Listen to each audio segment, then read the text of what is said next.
It's really simple. The body has just one defense. It's called the iron withholding defense system. What about antibody production? Okay, this is what makes that possible. The body won't even look to humoral immunity, antibody synthesis, if this isn't working. And that's a real problem with vitamin D. I did bring this iron withholding caveat to these vitamin D researchers. Maybe not enough, but I did reach out.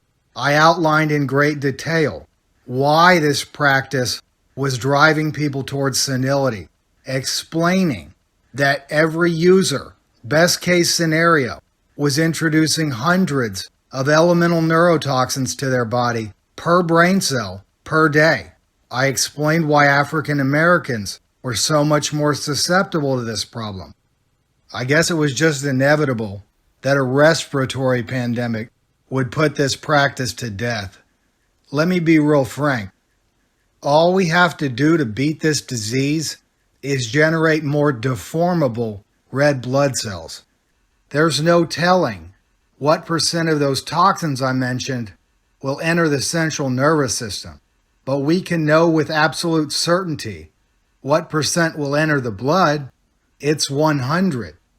What these things do to our red blood cells is horrifying. You get red blood cell defects which predispose to this iron decompartmentalization problem, which is killing people. Why is this such a problem with respiratory infections and not others? It's because it is the lungs. Red blood cells have to face that territory every time around, and there's a ton of oxygen there.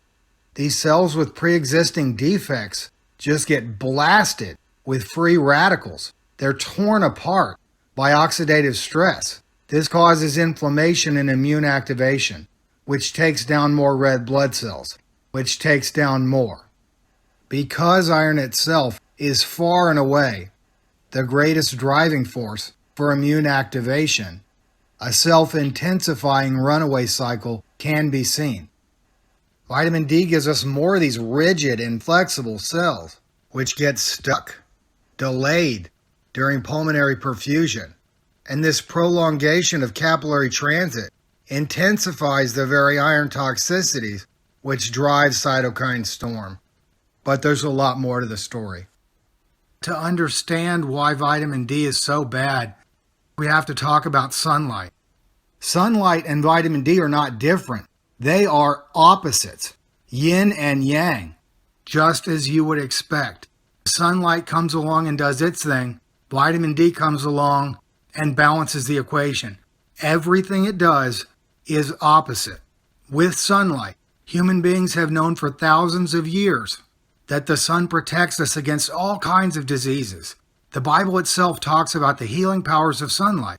Sadly, there's little funding for this area of medicine because there's nothing to be sold. But several investigators have dug into the trenches and looked at what happens when we go out in the sun. There are all kinds of bioactive substances generated within sun-exposed skin. There can be no doubt that sunlight does send a message to the body. There's a signal, a miracle signal. It slows the aging process and prevents disease. And many a researcher has tried to find that signal. And with all of these things identified, no one has succeeded in pinpointing the message. This is going to sound strange at first, but I don't think there's a doctor in America who's going to disagree. See, all of these other guys were looking for something, and they came up empty-handed because they found it. Okay, they found something, but that wasn't what they were looking for. I was the only no one looking for nothing, and I found it. That's the miracle signal. You see, iron, like I said earlier, is the most powerful stimulus for immune activation. The absence of it, equally powerful, just in the reverse direction. The body doesn't worry about disease. For good reason. Heck, we can name on one hand the number of diseases the body is susceptible to when iron is being bottled up. I wrote a paper about one. The body stops attacking itself because it doesn't have to attack hardly anything. See, iron absorbs light more intensely than anything else in the body.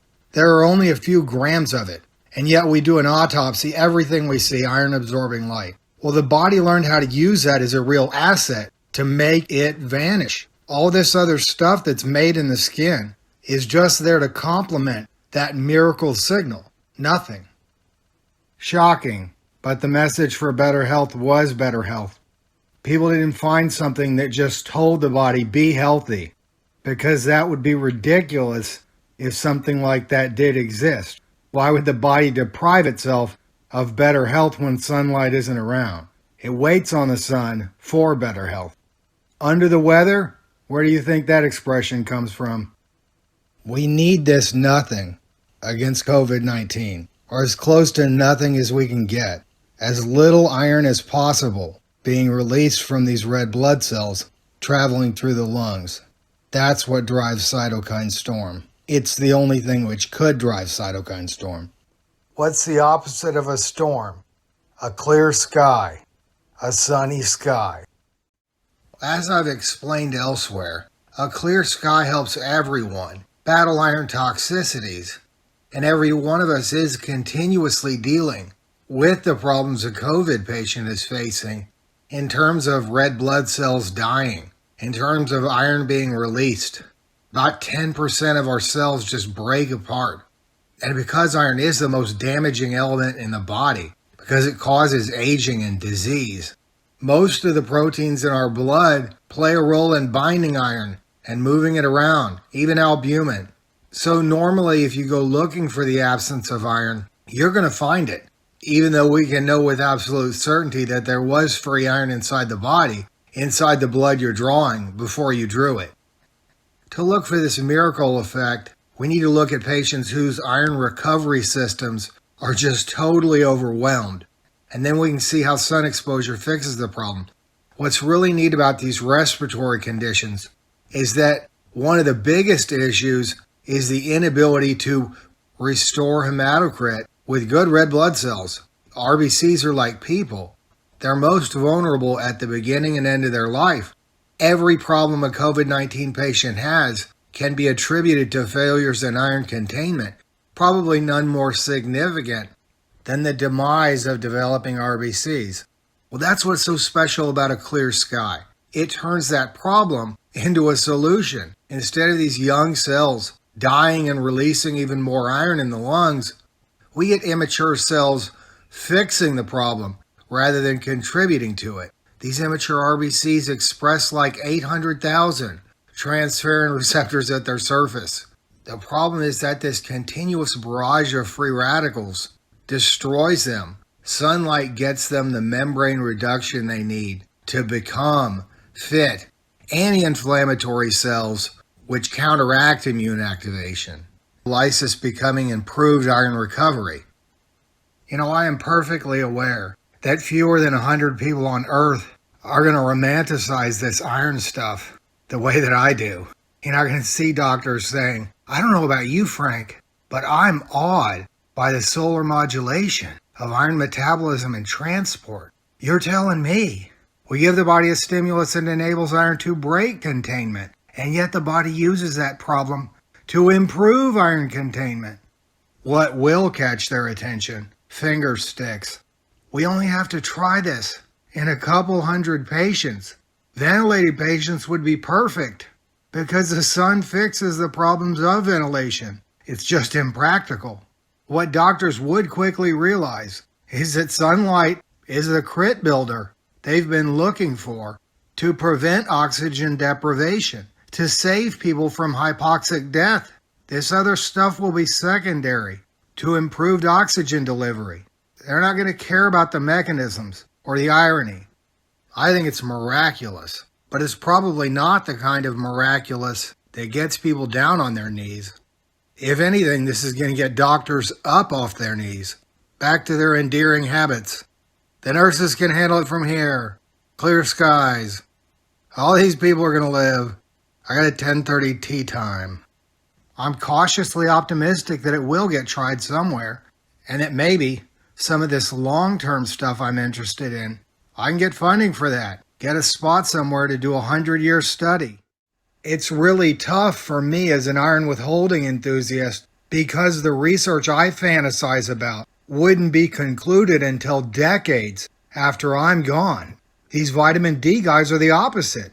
They publicly scorn the idea of long-term clinical trials. Well, here we go, because this is the perfect disease to pit sun exposure against vitamin D. Real benefits we're just beginning to understand versus promises we've been hearing for a century. We've already got people on vitamin D. Let's try sun exposure. I got so excited about this when I figured it out that I started taking too much Adderall trying to write it up. And I developed a bit of a psychosis. I went to that PNP center in Dallas, and those physicians Dr. Phil is always raving about did all kinds of tests on me, and they said, "You are involuntarily meditating several times a minute." Every teacher I ever had assumed I had ADD. Not so. I ended up taking a lot of medication I never really needed. Well, I see a lot of people doing that with vitamin D. We got doctors all over talking about vitamin D. We got articles in the Wall Street Journal talking about vitamin D. And if we can show that sunlight does the opposite, I think a lot of people are going to ditch these steroids for sunlight. If there is a huge benefit of pandemics like this, it shows us, okay, what works and what does not work. What is doing us good and what is doing us harm. What can we count on and what is killing us. You get those results so fast. We need to show that sunlight gives us that miracle signal. And how do we do that? Simple. We go find people with virgin RBCs, flabby patients who have never exercised a day in their life and have never been outdoors, and we take them in the sun. Of course, I'm talking about newborns. Some early life sun exposure would do these kiddos a lot of good. These kids are dealing with a lot more than high bilirubin levels. They have a lot of the same problems as these COVID patients. They would be a perfect patient population to study because of all this non-transferrin bound iron. We can put a huge dent in that in one day. It starts with us finding newborns in bad shape, especially those with intermediate pigmentation, whose mothers wouldn't oppose the idea of 3 hours in the sun. We test for this miracle signal and show the world, okay, here's what you're looking for. The disappearance of that signal that tells the body, your immunoglobulins won't work. There's too much free radical activity going on there. They're going to be incapacitated. You have to wait before you put boots on the ground. Those soldiers are going to be incinerated. Okay, let's say we do get some enthusiasm for this, and we find an unbiased researcher. Boom. We're seeing the disappearance of non-transferrin bound iron. The average patient should understand it. We'll just tell them, okay, your baby had a storm of free radical activity going on throughout their body. And no one was looking for this because sunlight causes free radicals. Apparently, the body uses sunlight to fight fire with fire. Controlled free radical activity to prevent free radical activity. What we're thinking is regular sun exposure greatly reduces free radical damage throughout the body. And we have good evidence of that. You're probably going to want to keep doing this, especially for the first 500 days of life. Exercise appears to give us similar benefits, but infants aren't moving around the way that toddlers do. And we've already established the existence of other benefits. Sunlight turns iron into a wrecking ball, and all these toxins in baby food, it drives those out of the blood. We hope you have your child IQ tested at age 6 because we're expecting higher intelligence. We tell them there's no need to sunburn ever and that dehydration is the biggest danger. We explain that their kids are 500 times more likely to die from the diseases born from sun avoidance than sun exposure.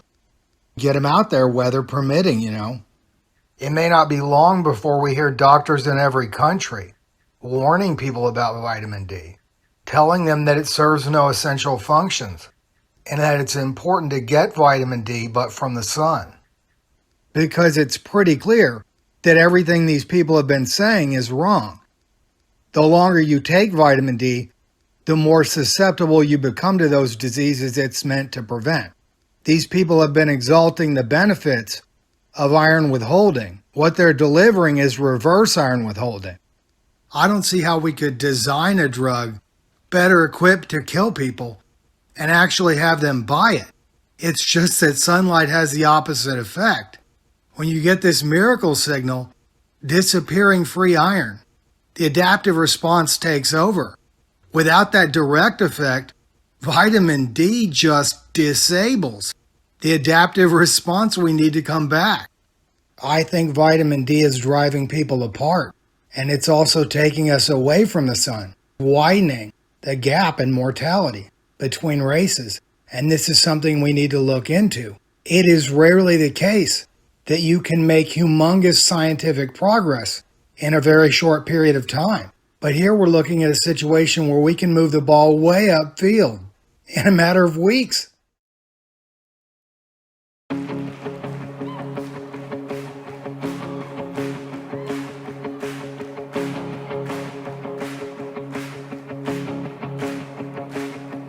I raise a hallelujah